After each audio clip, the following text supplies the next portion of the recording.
For the last talk, I would like to invite Evangelos Pournaras. He will talk about time travel, where we send messages to the future, and blockchain-based time machines for secure information retrieval. There you go. Great. Just speaking. Thank you very much for the invitation. I'm very glad actually to give this talk in this community. I'm Evangelos from University of Leeds, but I've been also at ETH Zurich before, and some part of this work has started actually here. And this work is a joint work with my student Zulu and Sri. Yeah. And this is all about time machines. And what do I mean about time machines? I will talk today about primitive cryptographic topic, which finds actually very fascinating applicability in also DePIN. And sending message to the future, okay? This means actually encrypting a message that can only be decrypted in the future after a certain period of time. Okay, so this is the main concept that we try to achieve. And why this is important, why this is something that finds applicability in the real world, think about the example of voting, right? So imagine a scenario where people start voting until a deadline, and then for some reason, a third party has access actually to the ballots that are already submitted. And actually what can happen is that with the information revealed about these ballots, the rest of the voters can vote strategically and change the voting result. And this is not something that is unlikely to happen. As you see, we have some examples here from real world voting scenarios where a certain actually share of the voters would be enough to change the voting result. So the result can be dramatic, okay? So protecting the secrecy of voting is key here. And one way to do that is time-release cryptography, which is all about keeping the ballots secret until a certain time point. And this concept can find broader applicability. There are several applications in law, legal applications, networking, engineering, and also DePIN. So I will start a little bit about this work, and I will like to share that this approach, this solution actually it's challenging to achieve when we're talking about a decentralized setting, right? So when we don't have actually one secret to protect, but we have actually multiple parties, a multi-party computation setting where multiple parties can actually try to protect the information. And what does this mean? Okay, it means, for instance, let's say that we have a safe, and we don't have one key to unlock the safe, but we want actually at the same time multiple keys available to unlock the safe. Okay, so, and this is a little bit the setting in a more simple cryptographic terms. We have a client who wants to protect a message and only to be revealed in the future, and he has actually the options to encrypt this message and split actually a secret into multiple pieces and distribute these pieces to different secret holders. And the secret holders will be responsible actually for the reveal of this message in the future, right? So they will track time, and once the time has reached, they will cooperate in order to reveal the secret. Okay, so it's only through this cooperation, cryptographic cooperation, that this reveal is happening. Okay, so there is some good reasons actually to think about this problem, how to solve it in the blockchain. Okay, so in primitive it is a cryptographic problem, but there are some interesting actually aspects to consider when we look this problem into the blockchain. And there are some important actually key factors to consider here. For instance, we want to do this in the blockchain because of the time, because we have access to a global clock where we can actually trust a secure clock. So using actually smart contracts, we are able to access secure time, global time, and it makes the life of secret holders easier because they can trust this source of time as true, and they can actually reveal the time, reveal a secret at the same time. Also, we can use different incentive mechanisms to incentivize the secret holders to participate in this process and reward them actually fairly. So we can manage actually the stakes, the deposits, to make sure that the process is secure. And also, something that I will talk today, the approach with the blockchain is very versatile, very flexible, because we can actually manage the verifiability and the immutability actually of the submission of the secret shares.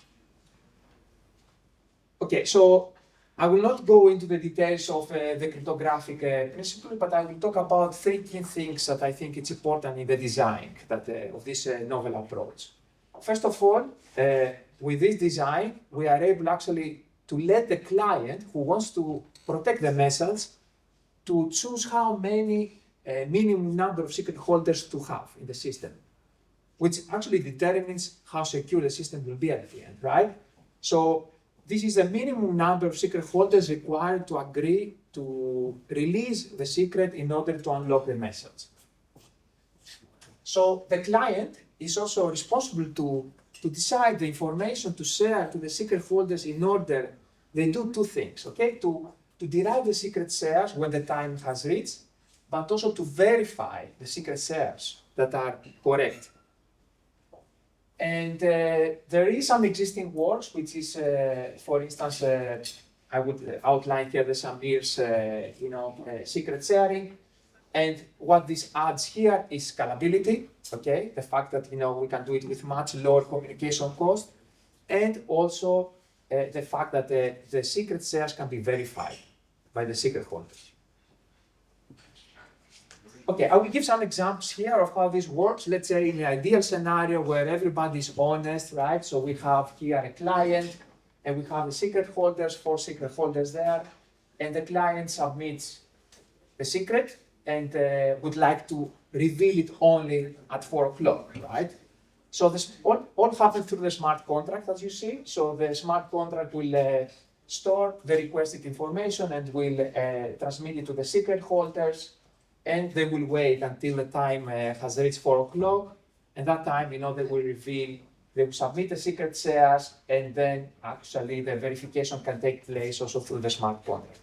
So these are all in the ideal scenario, but we have some good reasons that we have not one secret holder, but we have many of them, and this is because of scenarios where we have malicious secret holders.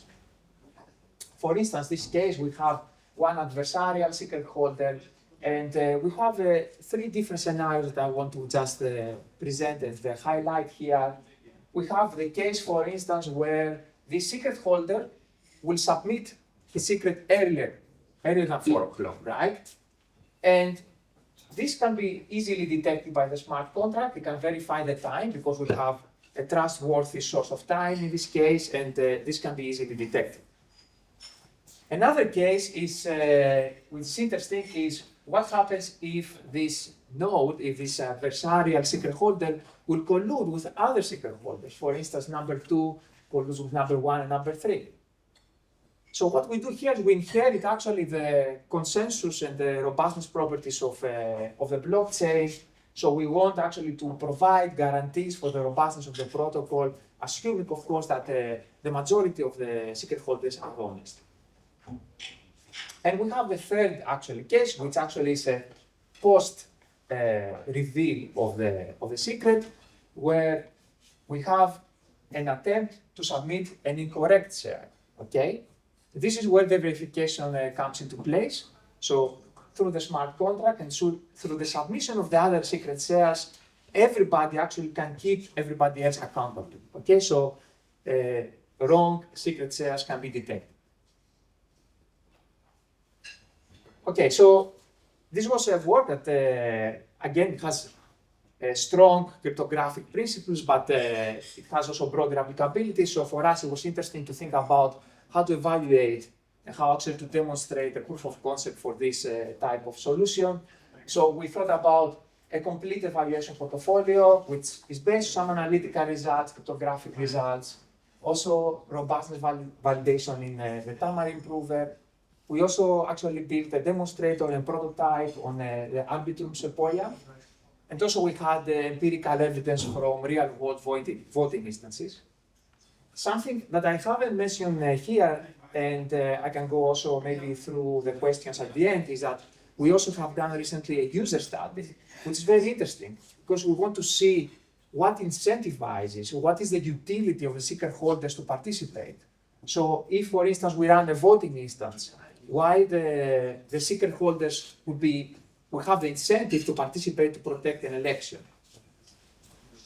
Okay, so to summarize a bit some of the findings, we see actually, we compare here this approach with, let's say, the puzzle solving in, for instance, Bitcoin, right? Which has very unstable,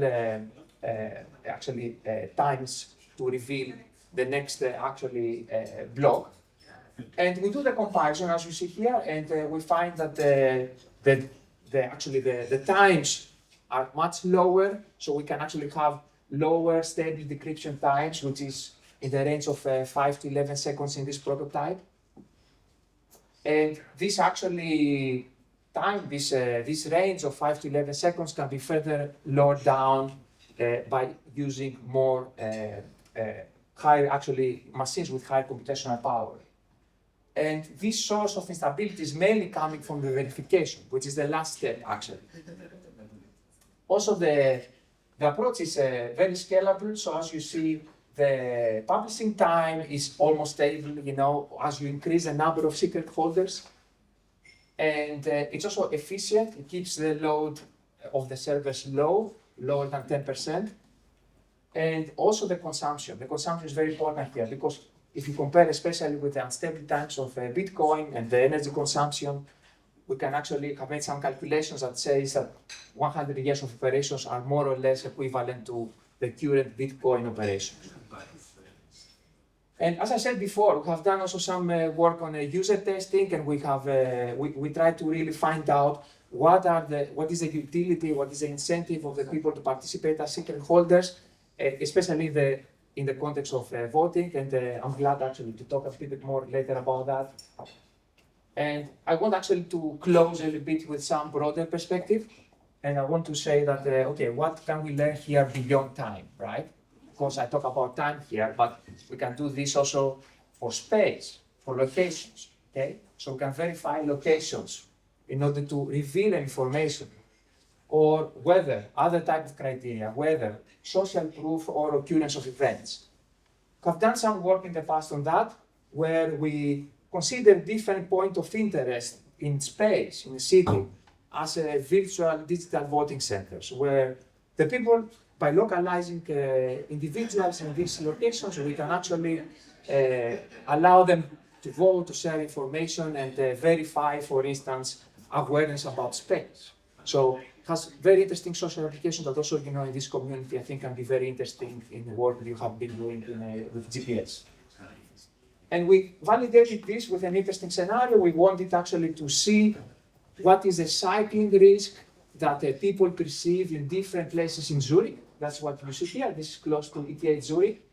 And we validated the perception of the individuals with actually accident data, past accident data that occur in the city center. As you see there is a map. It's a continuous map of the accidents that have happened in the past, and we could validate with high accuracy the perceived risk of cycling. So that's all I have for now. I will keep it short because the lunch is coming close, and glad to receive any questions. Thank you.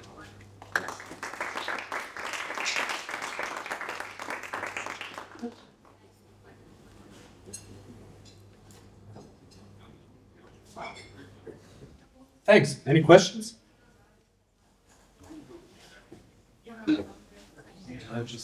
Yeah.